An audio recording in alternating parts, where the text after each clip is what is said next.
நடக்கிறார். ஸோ அந்த மத்தேயு, மார்க்கு, லூக்கா, யோவானில் இன்னும் ஸ்பெசிஃபிக்காக அவர் போட்டிருக்காரு. அவர் சொல்கிறாரு 5:20 பாருங்கள், வேத பாரகர் பரிசேயர்கள் என்பவருடைய நீதியிலும் உங்கள் நீதி அதிகமாயிராவிட்டால் நீங்கள் தேவனுடைய ராஜ்யத்தில் சுதந்திரிக்க மாட்டீங்க அப்படிங்கிறார். அதாவது பரிசேயர் சதுசேயர்களுடைய நீதிங்கிறது நியாயப்பிரமாணத்தின் நீதி, அதை காட்டிலும் உங்கள் நீதி அதிகமாக இருக்கணுங்காரு. அதனால தான் அந்த வார்த்தை, பிதாவோட வார்த்தை என்னன்னு தெரியணும் அப்படிங்கிறதுக்காக தான் அந்த 21ஆம் அதிகாரத்தில் கொலை செய்யாது இருப்பாங்க அப்படின்னு பூர்வாத்தாருக்கு சொன்னேன். அது நியாயப்பிரமாணத்து காரியங்களுக்கு. ஆனால் நான் உங்களுக்கு சொல்கிறேங்கிறது பிதாவுடைய வார்த்தையா, அதனால தான் நான் உங்களுக்கு சொல்கிறேங்கிறாரு. இங்கே நான் சொல்கிறது என்னென்னா, அவர் பேசுகிற வார்த்தையெல்லாம் பிதா சொன்ன வார்த்தைன்னு நினச்சி நம்ம அந்த வார்த்தைக்கு தான் இப்போ கீழ்ப்படியணும். அந்த வார்த்தைக்கு கீழ்ப்படியும் போது தான் நம்முடைய ஆத்ம பரிசுத்தமாகும். நம்ம இந்த நியாயப்பிரமாணத்தின் விசேஷமான தேவ நீதி, நியாயம், விசுவாசம், இரக்கத்தை நம்ம செய்ய முடியும், காண்பிக்க முடியும். அவர் சொல்கிறாரு, நீங்கள் கொலை செய்யாதிருப்பாங்கன்னு நான் அவங்களுக்கு சொன்னேன், நான் உங்களுக்கு சொல்கிறேன், ஒரு சகோதரனா நியாயம் இல்லாமல் நீங்கள் கோப்படாதீங்க அப்படிங்கிறார். அடுத்து விபச்சாரம் செய்யாதிருப்பாங்கன்னு நான் உங்களுக்கு சொல்லியிருக்கேன், ஆனால் நீங்கள் ஒரு ஸ்திரியை இச்சையோடு கூட பார்க்காதீங்க, அப்படி பார்த்தீங்கன்னா உங்கள் இருதயத்தில் நீங்கள் விபச்சாரம் பண்ணியாச்சு அப்படிங்கிறார்.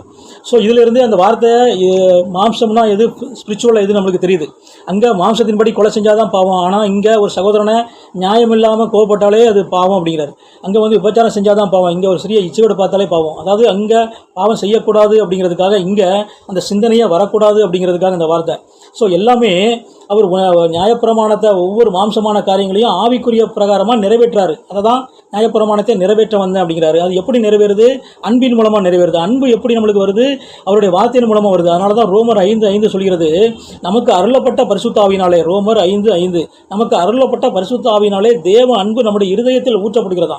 ஸோ அவர் நமக்குள்ளே வரும்போது அந்த தேவ அன்பு நம்முடைய உள்ளத்தில் ஊட்டப்படும் போது நம்ம அவர் சொன்ன வசனத்துக்கு அப்படியே கீழ்ப்படுகிறோம். அதனால் நம்மளுக்கு பிசாசின் மேலே அதிகாரம் கிடைக்குது, நம்முடைய ஆத்மா பரிசுத்தமாகுது, நம்ம ஆத்மாவோட ஜீவன் உண்டாகுது.